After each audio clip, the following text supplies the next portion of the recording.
Remember, half the people you know are below average is a statement that may sound funny or paradoxical at first, but it's actually a perfect illustration of the concept of averages and their often misunderstood implications. To fully appreciate the depth of this seemingly simple statement, it's important to dive into the mechanics of averages, how they're calculated, and why this notion forces us to rethink what we understand about average and below average. An average, in statistical terms, generally refers to the arithmetic mean, which is the sum of all data points in a set divided by the number of points. It is one of several ways to measure central tendency, along with the median and the mode. When we say half the people are below average, it's important to note that we are usually talking about the mean, and more specifically, the way data points are distributed around it. In a perfectly symmetrical distribution of data, such as a bell curve or normal distribution, the average is also the median. This is a situation where exactly half of the population will fall below the average and half will fall above it. However, in real-world datasets, things are often far more skewed than a perfect bell curve would suggest. As a result, average can sometimes be misleading. Let's start with a simple example to explain how averages work. Imagine a group of 5 people with the following yearly incomes: $30,000, $40,000, $50,000, $60,000, and $200,000. To calculate the average income, we sum these values, which gives us $380,000, and divide it by the number of people, 5, resulting in an average income of $76,000. At first glance, it seems that $76,000 represents the typical income in this group, but in reality, 4 out of 5 people earn less than this amount. This is a prime example of how averages can be skewed by outliers. In this case, the individual earning $200,000 significantly drags the average upward, giving a false impression of the middle of the group. This leads us to the concept of distribution, which is key to understanding the statement about half the people being below average. In a normal distribution, the data is symmetrically distributed around the mean, meaning that values cluster evenly on both sides of the average. In such cases, the average is indeed a good measure of central tendency. But in skewed distributions, where data is bunched at one end and stretched out at the other, as in the income example, the average becomes less representative of what most people experience. Here, the median, essentially the midpoint in a ranked list of values, provides a better reflection of the typical value, since it is unaffected by extreme outliers. The phrase, "half the people you know are below average," is an insightful commentary on how we interpret averages in everyday life, particularly when dealing with human characteristics or achievements like intelligence, athleticism, salary, or even social status. It plays on the assumption that being average carries a somewhat negative connotation, as though being below average is inherently undesirable.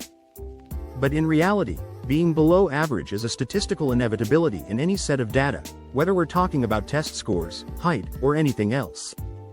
Take, for example, the notion of intelligence as measured by IQ scores. IQ is typically distributed along a normal curve, where the average score is set at 100. By design, roughly 50% of people will score below 100 and 50% will score above. But this doesn't mean that those who score below 100 are unintelligent. It simply reflects the natural variability of human cognitive abilities.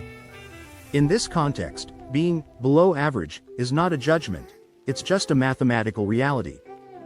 However, society often ascribes value to being above average in areas like intelligence, wealth, or physical ability, even though many of these traits are largely distributed by chance or circumstances beyond individual control. Moreover, the phrase encourages us to reflect on how we perceive success or failure based on relative comparisons to others. In a competitive society, the pressure to be above average is often overwhelming, driving people to measure their worth against those around them. But when we consider that for every individual above the mean, there must be someone below it, we realize that not everyone can or should aspire to be above average in every respect. The human experience is too varied and complex to be reduced to a simple ranking based on averages. In the world of education, for instance, students are often categorized based on their performance relative to an average score. Those who fall below the average are sometimes stigmatized as underperforming, but this ignores the fact that the concept of average is merely a midpoint in a range of abilities and learning styles. The education system's emphasis on averages can sometimes obscure the individual strengths and talents that exist outside of traditional academic metrics. Just because a student performs below average on a standardized test doesn't mean they lack intelligence or potential. They may simply excel in areas not captured by that specific assessment. The phrase, "half the people you know are below average," also touches on the relativity of success and personal fulfillment. Averages are often used as benchmarks for success, but they can distort our understanding of what it means to live a fulfilling life. In reality, personal satisfaction, happiness, and purpose are subjective and cannot always be measured against a statistical average. What constitutes success or achievement varies widely from person to person, depending on individual values, goals, and circumstances. On a societal level, averages are frequently used in public policy and economic analysis to represent the well-being of a population. For instance, the average income or life expectancy of a country is often cited as a key indicator of prosperity. But, as mentioned earlier, averages can be deceptive.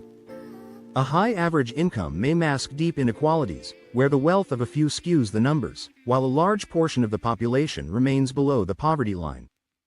Similarly, an average life expectancy might conceal significant disparities in health outcomes across different socioeconomic or ethnic groups. The phrase also invites us to reconsider our relationship with the concept of averages in more personal contexts, such as relationships or self-esteem. People often compare themselves to others, using some perceived average as a baseline for normalcy or success.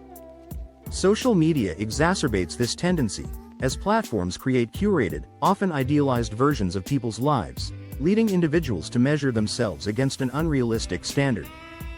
But, as the phrase humorously reminds us, half of the population will always be below average in any given aspect, and this is neither a failure nor something to be ashamed of.